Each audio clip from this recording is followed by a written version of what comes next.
अथ सप्तदशोऽध्यायः। 17वां अध्याय। भगवान का प्रकट होकर अदिति को वर देना। श्री सुखदेव जी कहते हैं, परीक्षित, अपने पतिदेव महर्षि कश्यप जी का उपदेश प्राप्त करके अदिति ने बड़ी सावधानी से 12 दिन तक इस व्रत का अनुष्ठान किया। बुद्धि को सारथी बनाकर मन की लगाम से उसने इंद्रिय रूप दुष्ट घोड़ों को अपने वश में कर लिया और एक निष्ठ बुद्धि से वह पुरुषोत्तम भगवान का चिंतन करती रही। उसने एकाग्र बुद्धि से अपने मन को सर्वात्मा भगवान वासुदेव में पूर्ण रूप से लगाकर पयोव्रत का अनुष्ठान किया। तब पुरुषोत्तम भगवान उसके सामने प्रकट हुए। परीक्षित, वे पीतांबर धारण किए हुए थे, 4 भुजाएं थीं और शंख चक्र गदा लिए हुए थे।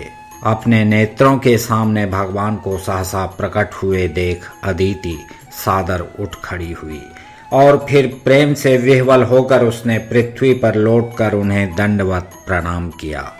फिर उठकर हाथ जोड़ भगवान की स्तुति करने की चेष्टा की, परंतु नेत्रों में आनंद के आंसू उमड़ आए, उससे बोला न गया। सारा शरीर पुलकित हो रहा था। दर्शन के आनंदोल्लास से उसके अंगों में कंप होने लगा था। वह चुपचाप खड़ी रही। परीक्षित, देवी अदिति अपने प्रेम पूर्ण नेत्रों से लक्ष्मीपति विश्वपति यज्ञेश्वर भगवान को इस प्रकार देख रही थी मानो वह उन्हें पी जाएगी। फिर बड़े प्रेम से गदगद वाणी से धीरे धीरे उसने भगवान की स्तुति की। अदिति ने कहा, आप यज्ञ के स्वामी हैं और स्वयं यज्ञ भी आप ही हैं। अच्युत, आपके चरण कमलों का आश्रय लेकर लोग भवसागर से तर जाते हैं। आपके यश कीर्तन का श्रवण भी संसार से तारने वाला है। आपके नामों के श्रवण मात्र से ही कल्याण हो जाता है। आदि पुरुष जो आपकी शरण में आ जाता है उसकी सारी विपत्तियों का आप नाश कर देते हैं। भगवान, आप दीनों के स्वामी हैं, आप हमारा कल्याण कीजिए। आप विश्व की उत्पत्ति स्थिति और प्रलय के कारण हैं और विश्व रूप भी आप ही हैं। अनंत होने पर भी स्वच्छंदता से आप अनेक शक्ति और गुणों को स्वीकार कर लेते हैं। आप सदा अपने स्वरूप में ही स्थित रहते हैं। नित्य निरंतर बढ़ते हुए पूर्ण बोध के द्वारा आप हृदय के अंधकार को नष्ट करते रहते हैं। भगवान, मैं आपको नमस्कार करती हूँ। प्रभो अनंत, जब आप प्रसन्न हो जाते हैं तब मनुष्यों को ब्रह्मा जी की दीर्घ आयु, उनके ही समान दिव्य शरीर, प्रत्येक अभीष्ट वस्तु, अतुलित धन, स्वर्ग पृथ्वी पाताल, योग की समस्त सिद्धियां, अर्थ धर्म काम रूप त्रिवर्ग और केवल ज्ञान तक प्राप्त हो जाता है। फिर शत्रुओं पर विजय प्राप्त करना आदि जो छोटी छोटी कामनाएं हैं उनके संबंध में तो कहना ही क्या है।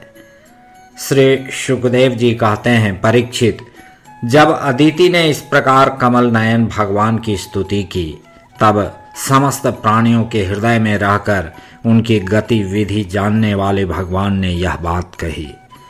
श्री भगवान ने कहा, देवताओं की जननी अदिति, तुम्हारी चिरकालीन अभिलाषा को मैं जानता हूँ। शत्रुओं ने तुम्हारे पुत्रों की संपत्ति छीन ली है, उन्हें उनके लोक अर्थात स्वर्ग से खदेड़ दिया है।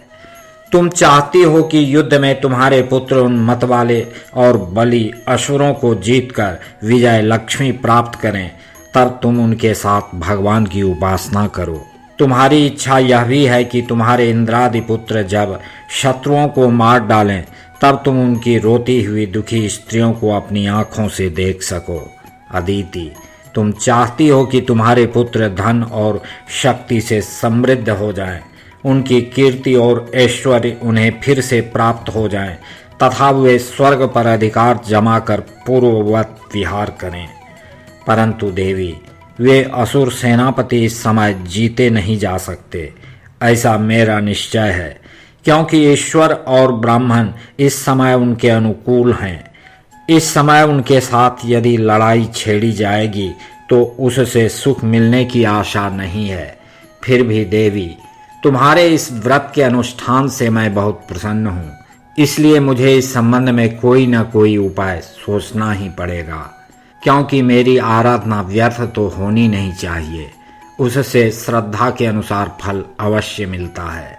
तुमने अपने पुत्रों की रक्षा के लिए ही विधि पूर्वक पयोव्रत से मेरी पूजा एवं स्तुति की है, अतः मैं अंश रूप से कश्यप के वीर्य में प्रवेश करूंगा और तुम्हारा पुत्र बनकर तुम्हारी संतान की रक्षा करूंगा। कल्याणी, तुम अपने पति कश्यप में मुझे इसी रूप में स्थिति देखो और उन निष्पाप प्रजापति की सेवा करो। देवी, देखो, किसी के पूछने पर भी यह बात दूसरे को मत बतलाना। देवताओं का रहस्य जितना गुप्त रहता है उतना ही सफल होता है। श्री शुकदेव जी कहते हैं, इतना कहकर भगवान वहीं अंतर्धान हो गए। उस समय अदिति यह जानकर कि स्वयं भगवान मेरे गर्भ से जन्म लेंगे, अपनी कृत्यता का अनुभव करने लगी। भला यह कितनी दुर्लभ बात है। वह बड़े प्रेम से अपने पति देव कश्यप की सेवा करने लगी। कश्यप जी सत्यदर्शी थे, उनके नेत्रों से कोई बात छिपी नहीं रहती थी। अपने समाधि योग से उन्होंने जान लिया कि भगवान का अंश मेरे अंदर प्रविष्ट हो गया है। जैसे वायु काठ में अग्नि का आधान करती है, वैसे ही कश्यप जी ने समाहित चित्त से अपनी तपस्या के द्वारा चिर संचित वीर्य का अदिति में आधान किया।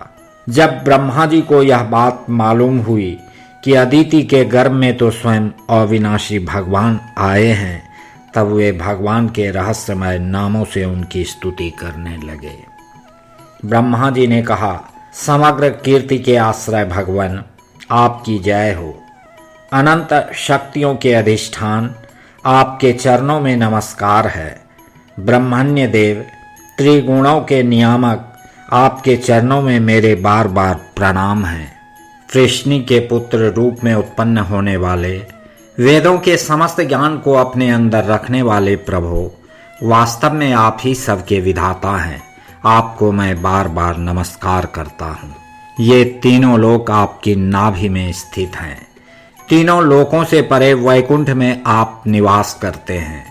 जीवों के अंतःकरण में आप सर्वदा विराजमान रहते हैं।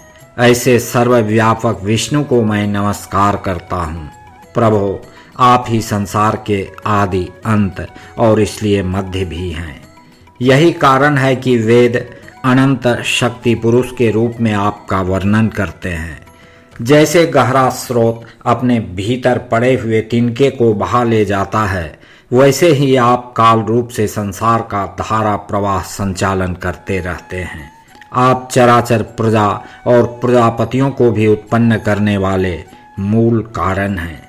देवाधिदेव, जैसे जल में डूबते हुए के लिए नौका ही सहारा है, वैसे ही स्वर्ग से भगाए हुए देवताओं के लिए एकमात्र आप ही आश्रय हैं।